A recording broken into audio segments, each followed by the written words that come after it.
Udumo kuNkulunkulu kweliphezulu nokuthula emhlabeni kubantu abathokozelwa nguye. Kubaba uNsibanda okubingelela undlalifa izulu, ngithi uJesu Kristu inkosi.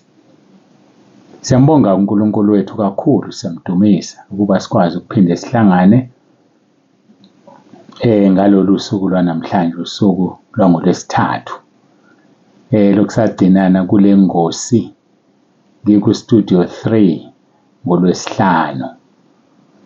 Sagcinana ngoLwesihlanu. So-ke besise-Underberg kwi-graduation ngomgqibelo sambona uNkulunkulu esebenza kakhulu. Ngesonto saba e-Hashini eTaylors ngase-Maritzburg, sambona uNkulunkulu esebenza kakhulu. Babe baningi abantu laphaya, baze bahlala ngaphandle kwendlu yokukhonza. Ngomsombuluko bekufanele sifake inkonzo yangesonto, bese-ke izolo safaka-ke inkonzo yomngcwabo ngoba kwakushoniwe, khona umzalwane wayeshonelwe ubaba wekhaya. Ngacela ubaba uMthembu ukuthi-ke angiyele khona ngoba kulukhuni ukuthi ngikhansele ama-appointments ami, abantu sebelinde isikhathi eside. Kodwa-ke siyambonga uNkulunkulu ukuthi wenzekile umsebenzi. Siyambonga nobaba uMthembu osebenze ngale ndlela, uNkulunkulu umsebenzisile. Sibheke emthembisweni-ke manje. Sibheke emthembisweni. Hayi, iyangimangaza indaba yomthembiso ngoba abanye abawazi bathi bafuna ukubuza ubonela ukuthi makuthenjiswa kwenziwa njani. Sibheke emthembisweni. Uma konke kuhambe kahle soqala ngo-9 ekuseni. Angikholwa-ke ukuthi kusekhona umuntu ozongitshela ukuthi uye emthembisweni manje. Ngicama ngaphazama, ngangicelile ngathi ngoLwesibili i-deadline kwaphela njengamanje nje ngingedwa la ekhaya, bahambile bayothenga ukudla okuzophekwa. Abanye sebezoqhamuka manje, hayi angazi-ke sekuyi-offside-ke leyo. Ngeke phela simvimbe umuntu ngenxa yokudla, kanti futhi akukhokhelwa. Akekho okuzothiwa ukhokhanga wena udle, cha wonke umuntu uzodla. Kodwa nje ngangicelile konke abantu basheshe barephothe ngoba isibalo sesinaso sekuyothengwa, kuyalungiswa phezu kwesibalo. Kusasa ngokugcinwa inkosi kuyolandwa inyama ngokunyamalala. Angizusho ukuthi kuthengwe inyama engakanani, kodwa ngizoshiya nje kanjalo. Siyambonga uNkulunkulu wethu kakhulu, siyamdumisa. Qhubekani nikhuleke bazalwane. Ngiyacela nje laba abakwazi ukukhuleka baqhubeke bakhuleke. Abangijwayele bayezwa ukuthi ivoice yami akusiyona eyami. Bayangibona ku-YouTube ukuthi engathi akuzi kahle. Uma usungibonile-ke ku-YouTube, subscribe phela. Omunye umama ubekhala ethi ku-YouTube uvele abone izinto angazithandi zimbambezele. Ngiyacela ukuthi ni-subscribe. Uma usubscribe, make wangena inkonzo kuyavela la phezulu njengemeseji ukuthi seyifakile uNsibanda inkonzo. Vele ucindezele khona ushone kwinkonzo exactly. Awudluli konke la ma-site angcolile. So-ke subscribe-ani-ke bazalwane, ngiyanicela. Subscriptions please. Hhayi-ke ngiyambonga uNkulunkulu wethu. Ngiyacela-ke siye ezwini lenkosi esihamba nalo kulezi iy'nsuku. Umkhuleko wenkosi yethu uJesu Kristu ngokaJohane chapter 17 sifunda uverse 20 no-21 ekhuluma ngobunye.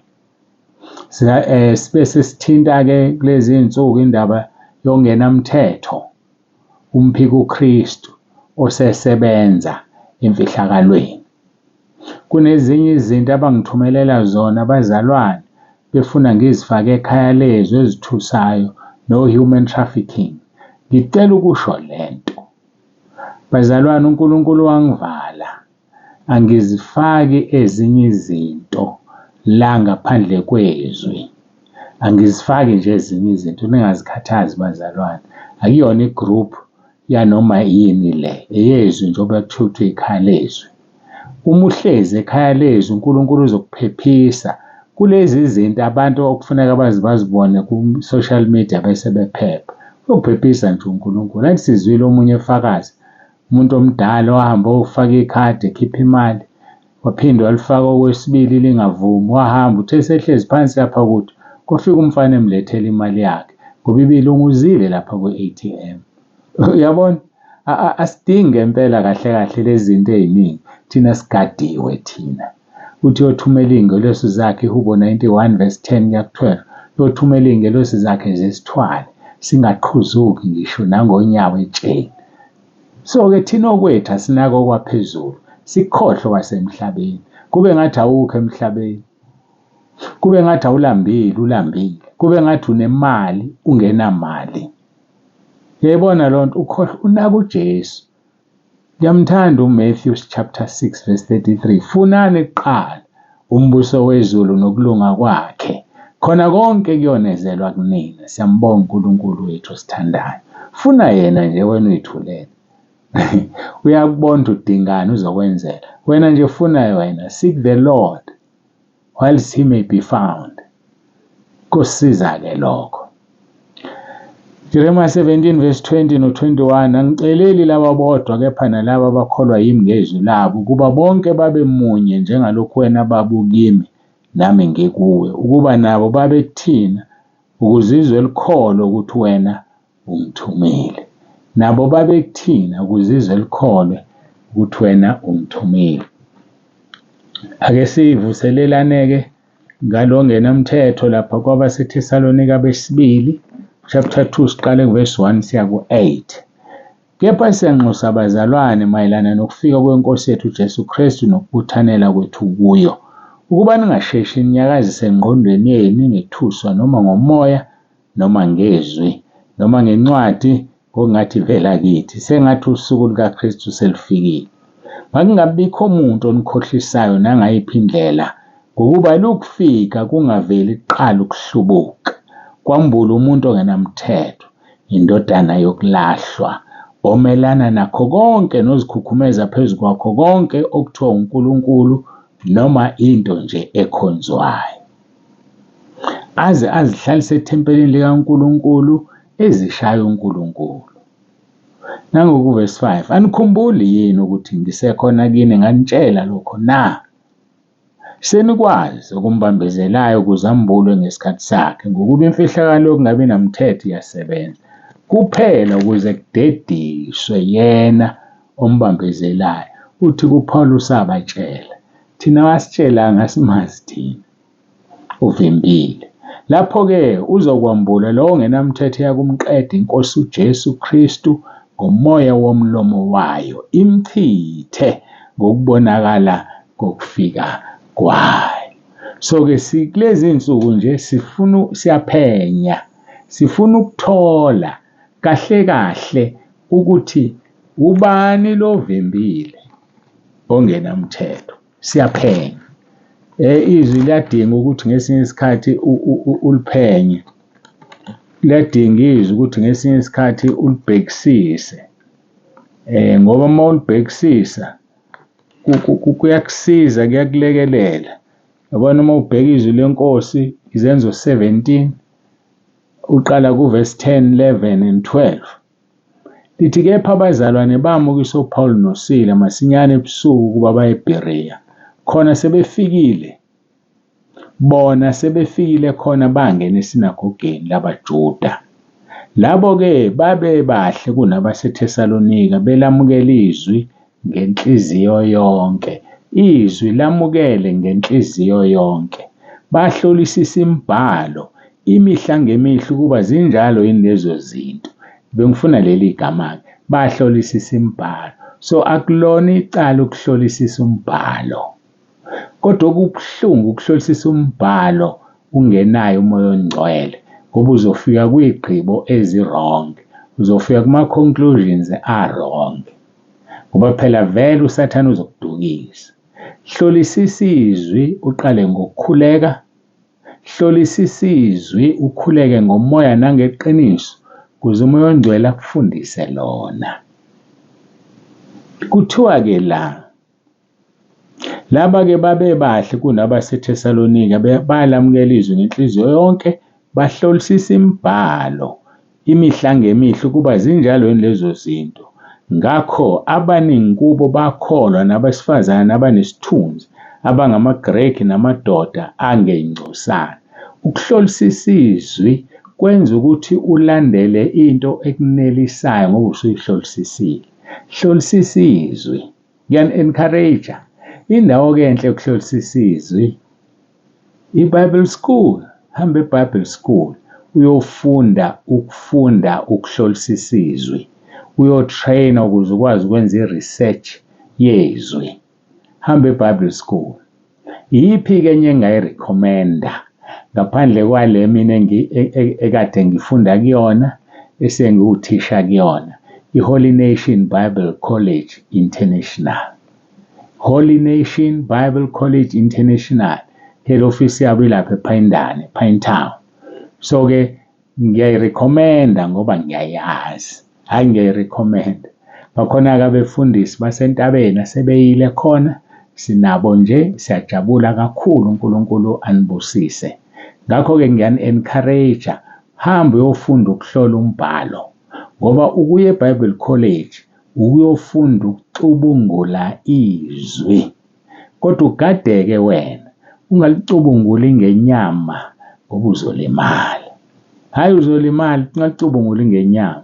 Ngena kumoya, ube kumoya, uzokwazi ukulicubungula. Abanamandla-ke asihlangane eBible School, eBible College. Ngonyaka ozayo ngoba phela unyaka lo usuphakathi. Ngonyaka ozayo asihlanganeni khona. Angikhethi balala muntu mina. Hhayi akekho umuntu engimkhethayo. Beka nje imali yakho ozokhokha ngayo ufunde. Futhi awufunde eBible College ngoba uwumfundisi kuphela. Noma ungeyena umfundisi, funda. Ube nolwazi, umoya ongcwele akusebenzise kangcono. Kodwa ngiyarekhomenda bonke abafundisi basentabeni bahambe baye eBible College bayofunda. Hhayi-ke angidlule lapho. Ngiyafika kuleli vesi nje ngikhuluma ngabantu ababehlola imibhalo imihla ngemihla. Lokho kwaholela ukuthi ngisho abesifazane abanesithunzi, shuthi laba abanemali, abanganyakaziseki, bakholwa. Ngoba kuhlolisisa umbhalo kuleli bandla. Kuthiwa bangcono bona kunabaseThesalonika. Ngoba eThesalonika shuthi babeyovuma zonke nje. Mase kufika ubadukisa abavuma nje ngoba imibhalo abayihlolisisi. Uma uhlolisisa izwi, akekho ozokugudluza ezweni. Ngisho ubaba uNsibande mayiseshaywe usathane ethi uzokugudluza, ngeke ugudluke ngoba uhlolisisile izwi. Angithi kuzoba njalo, ngikhulekeleni bafowethu kungabi njalo. Kodwa ngiyanitshela nje ukuthi ake nifunde ukuhlolisisa izwi. Ulihlole ngomoya kaNkulunkulu. Ziningi ngendlela emangalisayo izinto ozozithola. Siyambonga uNkulunkulu wethu. Sibuyele kubona-ke abaseThesalonika. Liyasitshela-ke izwi ukuthi abantu abangethuswa bacabanga ukuthi uJesu seyabuya. Sikhuluma-ke ngokubuya, hhayi ngokubuthanela. Ukubuthanela kuye sasho sathi ukuhlwithwa kwebandla, ngakuchaza. Ngoba kuthiwa mayelana nokufika kwenkosi yethu uJesu Kristu nokubuthanela kwethu kuyo. So uma efika, kusho ukufika kwakhe kwesibili enyathela emhlabathini. Kanti uma ehlwitha ibandla ngeke awuthinte umhlabathi. So wathi uma efika okokuqala wazalwa waba ingane wanyathela inhlabathi. Ufika kwakhe kwesibili uzobe engasezile ukuzonyathela inhlabathi. Uzobe ezohlala iminyaka e-1000, ufunda isambulo 20, mangabe ngisakhumbula kahle. Uzobe ezohlala nomsembulo 19, uzobe ezohlala iminyaka e-1000 nabangcwele. Ithi-ke labo, hawu madoda, ithi-ke labo uNkulunkulu usenzela umusa. Uzosala wena, usaleleni. Ngoba ungafundi ukuhlukana nesono. Ngoba ungafundi ukuvuma izono zakho. Awufuni ukubusa nenkosi. Iminyaka e-1000, iminyaka eminingi kangaka. Emva kweminyaka e-1000-ke usathane obeboshiwe kube kumnandi emhlabeni. Emva kweminyaka e-1000-ke kuzobe sekwehla isihlalo sokwahlulela. Sekuzohlulelwa abantu. Kodwa nje-ke sisela-ke ekuthenini khona ovimbile ukuthi avezwe, adalulwe, embulwe umphiko uKristu. Umbuzo omkhulu uthi ubani lo vimbile? Hayi ngoba uma-ke wagudluka ngiyakutshela wena kuyoba nzima emhlabeni. Akuyoba nzima. kuyoba nzima abake bavezelwa leyo mbono, kuthiwa yongena nje isosha endlini yakho likubambe ngenkani likunukubeze, uthi yolimangalela ufike unukubeze la uyomangala khona. Kube kwenzeka izinto ezibuhlungu, umuntu avele akushayise nje ngemoto ayihambele, uthi ambopha akushaye, uthi uya emaphoyiseni uyovula icala kushaywe kuthiwa kobe konakele kakhulu emhlabeni. Yingakho kufanele sizame ngawo wonke amandla sizingcwelise ukuze makulandwa ibandla ungasali. Hhayi-ke asiqhubeke. Uthi kuvesi okay, kuthiwa-ke makungabikho umuntu onikhohlisayo nangayiphi indlela ngokuba alukufika kungaveli kuqala ukuhlubuka. Siyobona ngokuhlubuka, njengoba behlubuka nje, yazi bebaningi kanjani abaphuma ekhaya lethu. Ngesaba ukusho ukuthi sesafika ku-10,000 had it not been for those who live igroup yethu, bayaphuma bayayishiya igroup yethu. So-ke ngabe sesingenile ku-10,000. Kodwa-ke ngoba akekho ophoqiwe futhi masibafaka sisuke singazi umuntu ubiziwe noma abiziwe, ngeke ngijabule uma kukhona obuyayo, ngeke ngijabule, kodwa ngifisa ukwazi wayiphumeleni njengoba esebuya nje. Yazi ngiyafisa ukwazi waphumelani njengoba usubuya nje, waphumelani?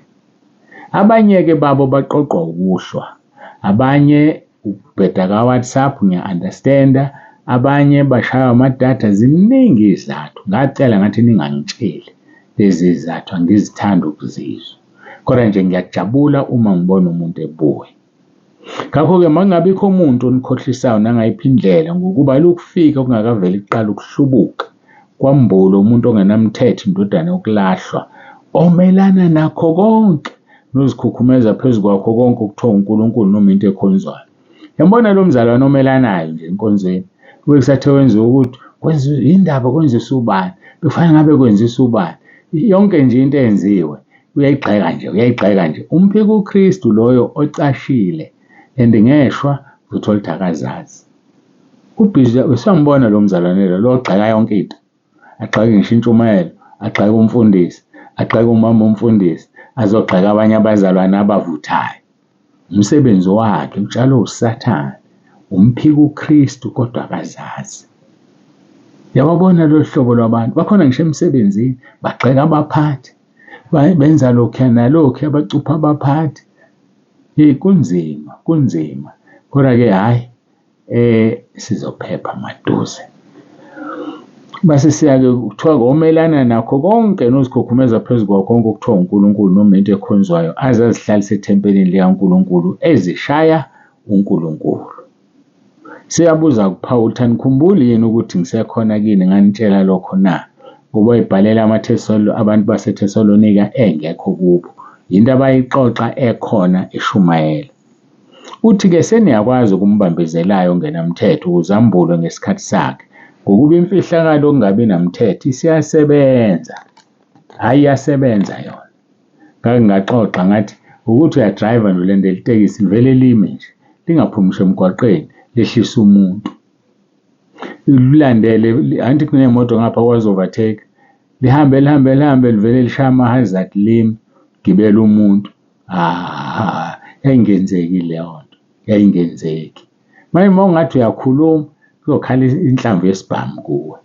Uma uthi uyakhuluma nje, okwakho ukubuya phansi umoya, useyasebenza ongenamthetho emfihlakalweni.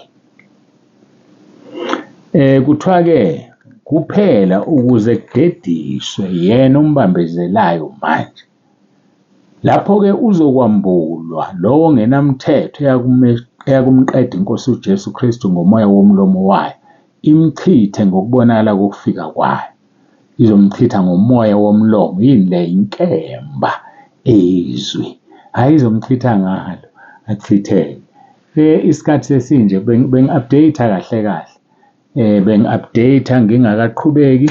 Sikhuluma-ke ngebandla, sigcine silaphaya kwabaseRoma 1:16 no-17, othi ngokuba nginamahloni ngevangeli ngokuba lingamandla kaNkulunkulu kube yinsindiso kulona loyo okholwayo. Ivangeli limenza asindiswe okholwayo. KumJuda kuqala nakumGreki, ngokuba ukulunga kaNkulunkulu kwambulwa kulo ivangeli kuvela ekukholweni kuyise ekukholweni. Njengoba kulotshiwe ukuthi olungileyo uzophila ngokukholwa, siphila ngokukholwa bazalwane. So ukukholwa kwambulwa evangelini. Mase kwambuliwe evangelini, kuyaphela ukuba namahloni ngaleli vangeli ngoba lingamandla kaNkulunkulu. Senza izinto ngaleli vangeli. Athi umpostoli Paul Philippi 4:13, nginamandla okwenza konke ngaye ongiqinisayo. Linamandla leli vangeli bafowethu. Linamandla ngendlela emangalisayo. Ake silibambeni leli vangeli. Kodwa kufanele ukwazi, mina ngeke ngikufihlele, lihambisana nenhlupheko, lihambisana nosizi, lihambisana nokuhlukumezeka ngoba kwenzeka enkosini yethu uJesu isibekele isibonelo. Mubheka kwaseRoma chapter 8:18 ithi, ngokuba ngithi inhlupheko zesikhathi samanje azinakulinganiswa nenkazimulo yokwambulwa kuthina. Hayi zincane kabi, kodwa zikhona. Uma ungaqinile ekukholweni uzokuqumba phansi. Kodwa inhlupheko zesikhathi samanje azinakulinganiswa nenkazimulo yokwambulwa kuthina. Ikhona le nkazimulo, luyeza lolu suku. Ungambona umzalwane engathi umuntu nje, kanti inkulu into efihleke ngaphakathi. Inkulu into efihleke ngaphakathi. Luzofika lolu suku yambulwe. Ngoba konke okudalwe kuyalangazelela ukwambulwa kwabantwana bakaNkulunkulu. Hayi, angingageqi amagula ngoba ngikakemuki. Asiguqe sikhuleke. Simbonge uNkulunkulu wethu ophilayo ingunaphakade. Lithi iBhayibheli, akazange abe khona uNkulunkulu ngaphambi kwakhe. Ayeke futhi abe khona omunye emva kwakhe. Yazi indaba lisho njalo ngoba alikho ingaphambi kwakhe. Alikho ingemva kwakhe.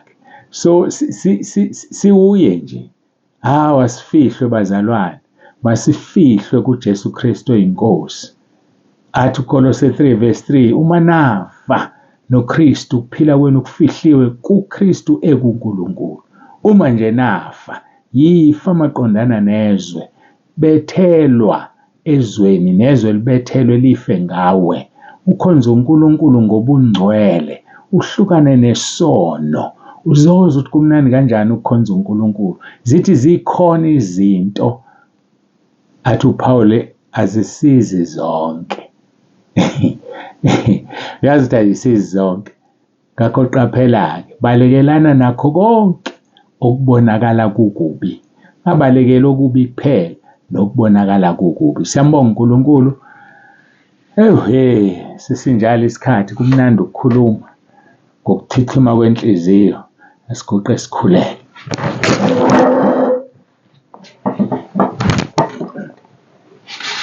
Baba ongcwele, baba olungileyo, uNkulunkulu onomusa, siyabonga kakhulu izwi lakhe sesilizwile. Siyabonga, siyakudumisa. Ngikhulekela bonke abantwana bakhe abasekhaya lezwi, nabasentabeni yendlu kaJehova kuyabonelelwa, bagcine ubalondoloze, ubakhulise emoyeni, ubafundise emoya ongcwele, ukugcina konke lokhu okukhulunywayo. Sesiyabonga Nkosi ukukhuluma kwakho. Siyacela ukuthi uqhubeke ube kanye naloyo esazindla ngomthetho wakho, esazindla ngale nkonzo. Umbusise. Ngiyala yonke imimoya, amadimoni, ama-devil worshippers, awanasabelo phezu kwalo naloyo ozimisele ngawe. Siyabonga-ke Nkosi, udumo lonke silinikeza wena lokufanele, uJesu Kristu oyinkosi. Amen. Ake siyambonga kakhulu uNkulunkulu bangcwele. Ubaba uNsibantu siyavalelisa. Bekusemnandi ukuba nani. uJesu Kristu uyinkosi.